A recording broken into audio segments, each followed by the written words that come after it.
thank you for joining us on another episode of A Cuppa with a Driving Instructor. Hi, Scott. How are you today? I'm very well. Good to see and speak to you again. And you? How's your week going so far? We're only a couple of days into this week. Busy, struggling to adjust to the temperature dropping. But other than that, I'm really excited for Christmas this year. I mean, I always like Christmas, but this year I'm wanting to get festive pretty quickly, and you can probably tell that by my Facebook post. But yeah, no, all good. Yourself? Yeah, all good. Yeah, don't get me started on the weather. I always say that I think I was born to live on some sort of tropical island somewhere. I don't like the cold at all. Yeah, I just want summer again. I'm all right with Christmas. I really like Christmas. I'll dress as the Grinch during December. Just But December. from huh? Just December. Maybe the last couple of weeks in November we might start eking the Grinch in. What's your favorite Christmas film? You missed my joke. I was kind of going down the theme of being the Grinch the whole year. It's fine. The Grinch is life. The Grinch is epic. The Grinch is up there with bounties, mate. So I would be the Grinch all year long if I could. If it was socially acceptable to be the Grinch in Asda, I'm here for it. Christmas film? I'm sure they'd take you. They would. Um, it always was growing up into my adulthood. Miracle on 34th Street, Never but seen it. have you not? And Never. and then in recent years, there's been some real good things come out, like the Polar Express. I was blown away by that. Never seen it. Honestly, And, I'm really bad with films. Never seen it. yeah, I'm not fantastic, but Christmas is my thing. But and of course, Nightmare Before Christmas, cracker. That's a good one. Yes, that's perfect. I like that one. But it's Halloweenish, isn't it? It's a bit of both. You get the best of both worlds. Jack Skellington. I have. Oh my god, what's the dog's name? Pooch, I don't know. Pluto? No, no. Oh, That's Mickey's dog. The dog out of Nightmare Before Christmas. yeah, Zero. Is it? Yeah, the dog's called Zero. So he has a pride of. Oh, how did I forget that? He's got a little spot on the Christmas tree where he gets to sit. Oh, yeah, nice. Yeah. I have two Christmas trees. I have the main one in the living room, and then I have a Grinch Christmas tree. So it's like a really thin one, and it's got his head and his arms and his legs sticking out as if like he's just burst through the tree. It's fabulous. Love it. Good to have And a bit of fun. My favourite thing to have at Christmas, and I try and buy a new one every year, is one of those really silly, um, almost Teddy animatronic singing, dancing things. like a Santa or a cactus they do something every year, don't I've they? got Like a the Christmas cactus thing. actually. That's Have you? hilarious. Yeah. Um, Yeah, I yeah. like them. They're He's a bit good. more Mexicana though, isn't El Santa. he? Yeah. I was going to say we're not even past Halloween yet. We're very nearly at Halloween, Oh, and but then we I'd could. happily skip Halloween. I mean, I'll do the pumpkin carving and things like that, but I do like Christmas. Any good at pumpkin carving? Yes. Last year, I carved a VW camper van into mine. No, you did not. Really? So when this episode goes out in our group, we need a pumpkin carving competition. We need pictures of everybody's pumpkin carvings. Definitely so. Okay, so let's talk about tonight then, and what we are talking about, which is absolutely nothing Halloween or Christmas related. But maybe Halloween can be a little bit scary, it can be a little bit spooky. There might be things that you don't like. Love the Halloween decoration, the one Halloween decoration you've got. I mean I've joined with a Pac-Man ghost mug, so I'm with the ghost theme. That'll do. So our jobs then as driving instructors. I asked everyone this week if there was one thing they could change as a driving instructor, what would it be and why?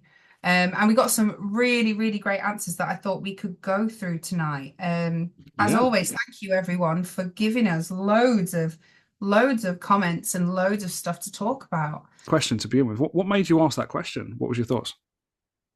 I hear a lot of things on a lot of groups of I wish we could change this, I wish we could change that. And actually, a few of the comments that we got correlates to the stuff that we get seen in other places, which was what I expected. But there was also a lot of other stuff too, that I thought was really interesting.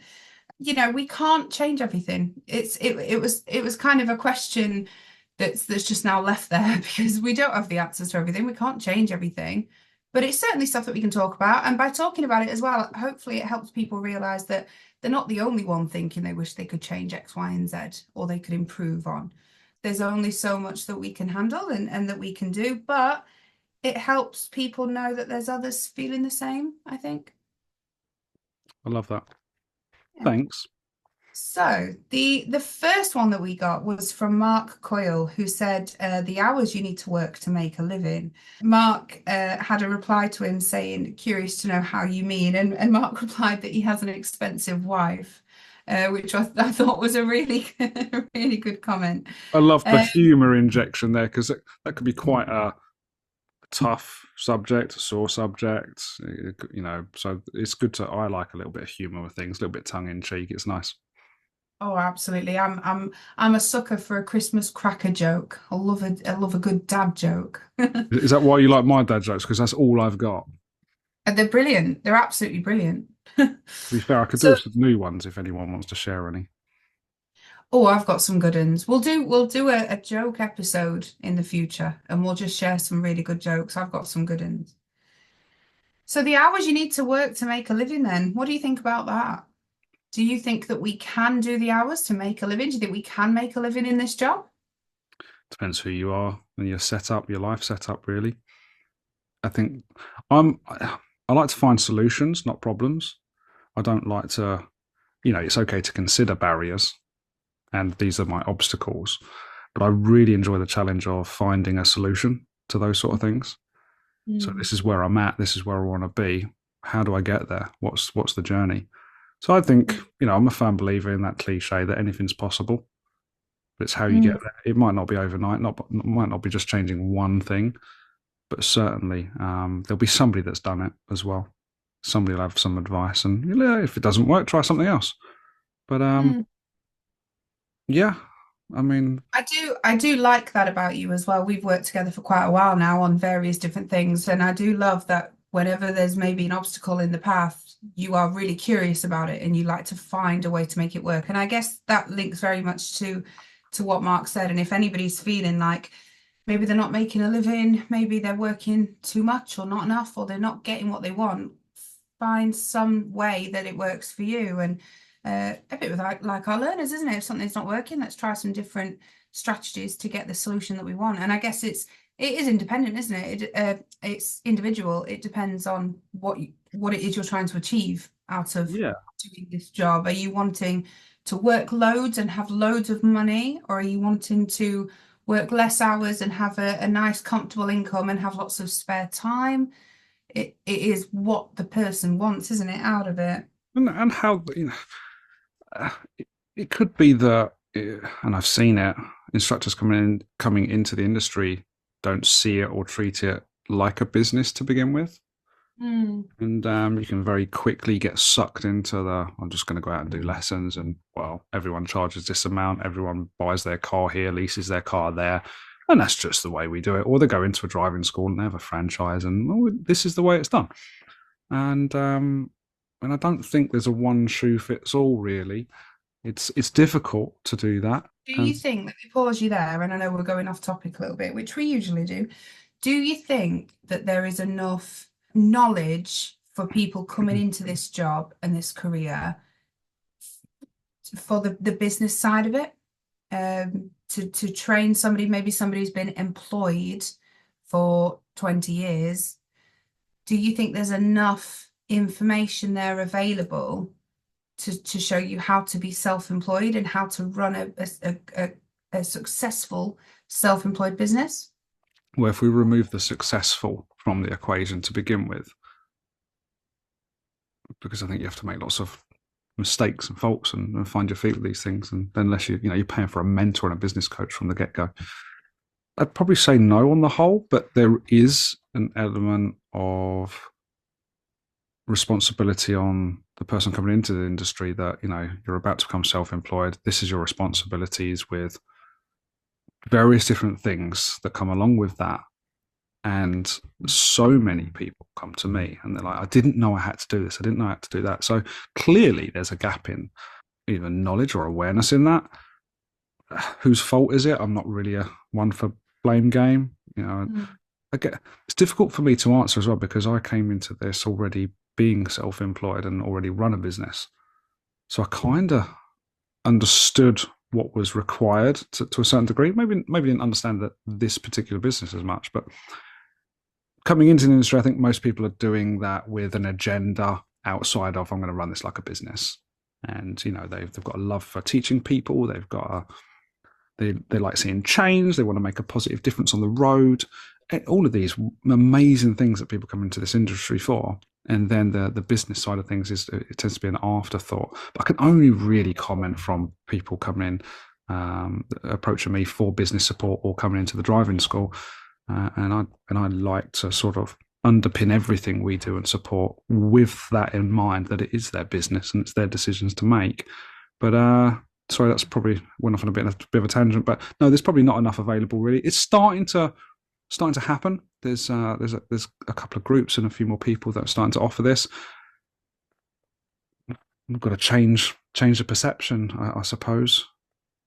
Yeah, and I think that's it, isn't it? Now that there is more people available, there's more people that you can speak to and you can turn to get that advice. Maybe they might not be the direct person, but there's someone that that you can say, I need a bit of help with this. Can you help me? And you can then direct them to that place. Yeah, absolutely. Thank you, Mark, for that comment. A couple of people. Where was Mark from? In terms of, has he got his own school? Is he part of another school or? It does not say. Mark didn't state that, so I couldn't tell you. It's not Okay. on our. Just might have been interesting to if that sort of thought came from somebody within a driving school, large, small, national, whatever, or an independent type of thing, and because there's different levels of support depending on where you are. Yeah, Mark, let us know. That would be interesting, actually. We had a couple of comments about test availability. So Claire Malone and Dawn Simmons, they both said more tests to be available, availability of tests to coincide with when pupils are ready. And test availability being one of the main things that they struggle with in the job. What are your thoughts on the current situation of tests? And it would appear that we're looking at learner tests at the moment. Yeah, it's a narrative at the moment, isn't it? It's definitely at the forefront of everybody's mind, driving test. But I don't want to water down this person's thoughts and concerns, because I think it's important that this is addressed, but it's not you or I to improve that. That's of course down to the DVSA, and we've discussed it on other episodes as well.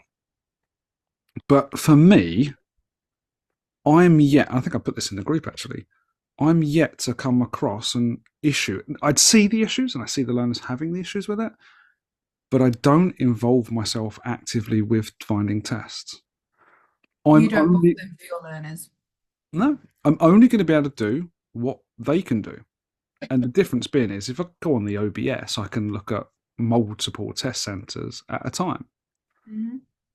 And then there's other things where people are charging extra for this, and people run their businesses how they want. That's not for me to comment on. But I haven't been affected by it because I don't get involved in it, and I don't plan to. So I don't have that stress or worry. Now, what I do support the learners in when they're having a tough time with that, or maybe they've found a test in a different area or much further away. I support them in the local groups local to me in swapping them, swapping them out, or I might give them advice and say, what I've heard is some people are booking them in other areas and then they're swapping it about and things. And I also sort of educate them on the statistics that I'm aware of, where a lot of people bulk bought at this time of the year, so they're probably going to be a lot of tests at this time of the year, later on down in the line. So trying to educate them and get them to think differently and be clever with booking their test. But I don't condone any of these apps or services to pay for. But yeah, I really don't get too involved in the tests. So do you reckon for anybody that might be getting stressed out with the learner test situation, your advice would be to not use the online booking system, to leave the learners to sort their tests themselves, but with you providing that support there, should they need that little bit of help? No, I'm not advising that because that's just how I I don't. It sounds really horrible. I don't have the time to do that for learners. I do a Mhm. multitude of other things. And Um, to an extent as well, that getting them to book their own test gives them that bit of responsibility for their test as well. yeah, it's they get up at 6 a.m. or do I? Hmm. And sit in front of the computer to do that. So no, I'm not telling anybody what to do or advising them whether they do or don't use the OBS. I think it's a powerful tool and it's useful. And if that's part of your service that you provide, then good for you. But I think what I would say is if it's what you're offering is starting to affect your mental well-being, starting to stress you out, change your opinion of things, demoralize you, maybe there needs to be some reconsideration of is there value in that for yourself? Yeah, absolutely. Yeah, So I agree yeah, with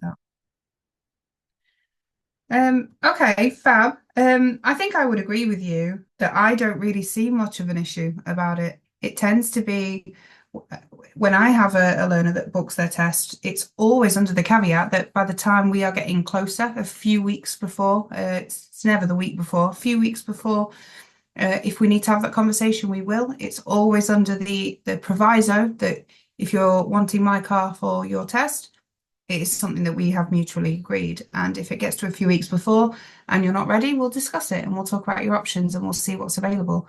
And I'm similar to you. We have a really good WhatsApp group here of nearly 200 local instructors where we can swap and change and move tests about if we need to. And I think if you've not got that support in your area, you could make that support. You could start a group like that and to help you with other instructors. That could be useful. If you're I, finding tests are a bit of a struggle, you could always arrange something like that. I agree with you there, and in what you said that you have that conversation about when you're ready for a test and things like that, and just going back to my answer, that absolutely happens with me as well. So when people say I've got a test or I'm going to book a test, the expectations are adjusted so that okay, well you've got a test number. Let's forget the test. Let's get the journey done first, and we'll try and make that assessment fit in when we both feel ready. So yeah, no, I agree. Amazing. Thank you for those comments around the tests. Sticking with the test theme, Natty Sanders said, Part three tests and standards checks. So this is changing one thing about the job. So part three tests and standards checks because I don't think a 45-minute test provides a true insight into an instructor's ability. So this could be a meaty one. What's your opinion? And remember, that is just what these are. This is just our opinions on these comments that people have left. Yeah. Um, I think I would go to Natty and say, what do you want to be assessed on, or maybe what are your thoughts on what is being assessed? Is it a test? Is it an assessment? Um, yeah. What do you want to be assessed on? If you don't feel that you're being assessed on what you want to be assessed on, then there are other courses and accreditations and courses and awards, certificates, diplomas that you can be, and then apply that.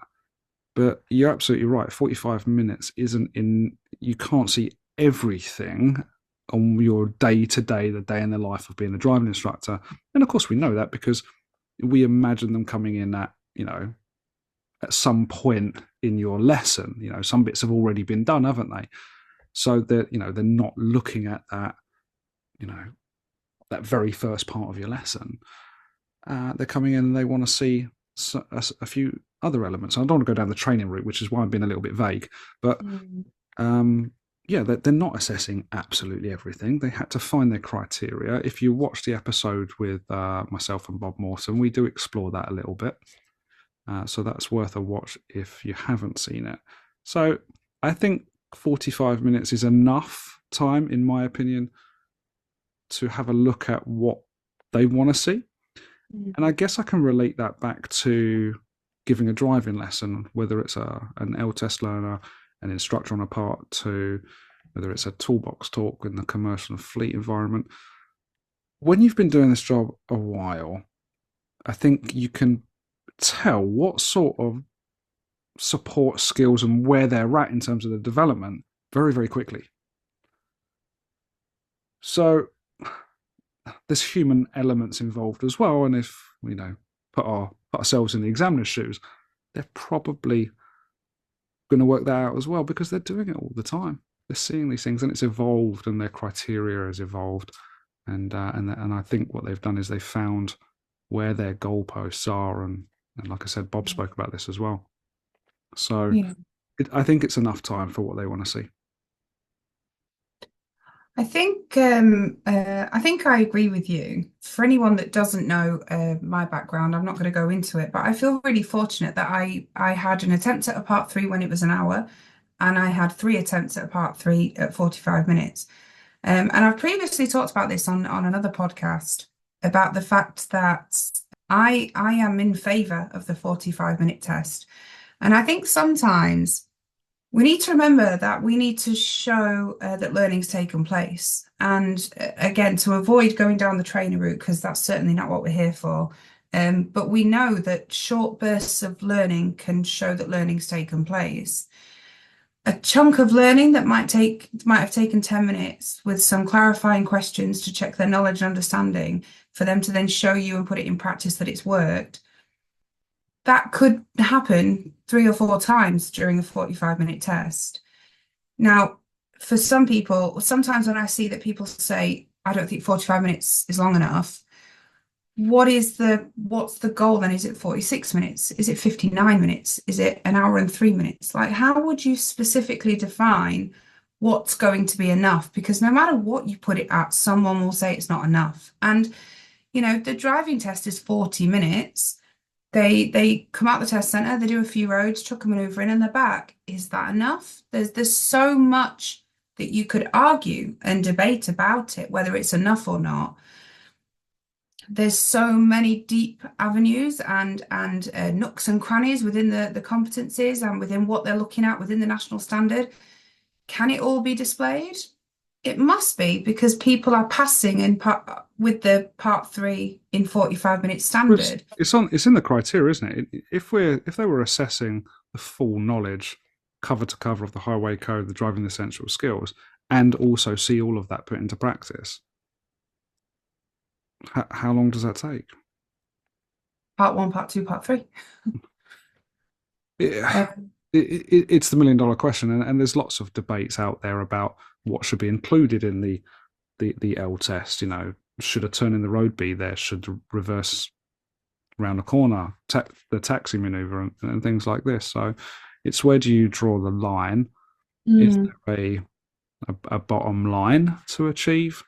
And yeah, that they're looking for what they're looking for, and I'm sure if it was massively wrong or they're not getting the information that they need, I'm sure, well, I'd hope that would change. But be interesting, I think, to push that question back and get a bit more depth on, do they think it's enough? Well, for someone like you that likes to find a solution, and again, you're not DVSA, you're not in charge, but what alternative would you offer, or would you maybe like to see in the future, or in a dream world where you were in charge, what would you do? First of all, I'd hate that job. I wouldn't want to be making those sorts of decisions, and I certainly, if I was, wouldn't want to make it on my own. There's far more intelligent people out there that look at far more complex pieces of information to come up with that answer. But I think it's a tough job. with 40 odd thousand people that's going to affect, and potentially then affect the hundreds of thousands of people that take the test. So, but what I will say is, I think we've got the best tests as yet. So looking at the part two, the part three, I think it's way better than it ever has been. And the L tests, that the changes that were made in recent years, especially with the maneuvers and things, I think that they're real to life. So Yeah, yeah, I do agree with you on that one. When I was 17, I got the reverse round the corner. I remember my instructor Gary showing me how to do it, and oh, I didn't like that one. yeah, there's a bit of a stigma to that one, wasn't there? Yeah. Amazing. Thank you, Natty, for that. I really like this comment. Anita Cox, she said, just get rid of everyone else on the roads except for learners. That'll solve it. Just get rid of everyone else. I remember being in COVID teaching key workers, how quiet it was. They had the room to have a good play, but then the problem with that is what happens when everyone else is back, kind of thing. I had a memorable experience teaching during the lockdowns, and I was in a car park, obviously doing a little bit of parking, and this guy come running over, taking pictures and videos, and next thing I know, I'm plastered all over Facebook and social media about this guy's out working, he's not supposed to be. I don't know if he was a instructor or not. I didn't really look too much into it, but that was quite funny. I think you're always going to get someone that really notices if you do something wrong as a driver. I had it once. I had to park on the curb outside my kid's school. I was late. It was the last spot available. There must have been about 30 cars parked on the curb. My car came up on the local Facebook forum. Look at this driving instructor on the curb. Yeah, I know. It's awful. Absolutely awful. But I had to get my kid. The other 29 cars weren't on Facebook. Yep, interesting. Obviously, what I was doing was with a key worker, but yeah, it's interesting. We had Richard Martin said the DVSA for an organisation that can organise a pee up in a brewery. And we had another couple of comments saying the DVSA. I think we've kind of touched on it a little bit. We're not in So what was charge. Richard saying about the DVSA? He Say just that again. changed them. Did he say that he'd just changed the DVSA? The DVSA for an organisation that can organise a pee up in a brewery. Okay, I Um, really like Richard's humour in our group. It sometimes makes my day, and I do have a good chuckle. So, Richard, if you're listening, keep up the good work.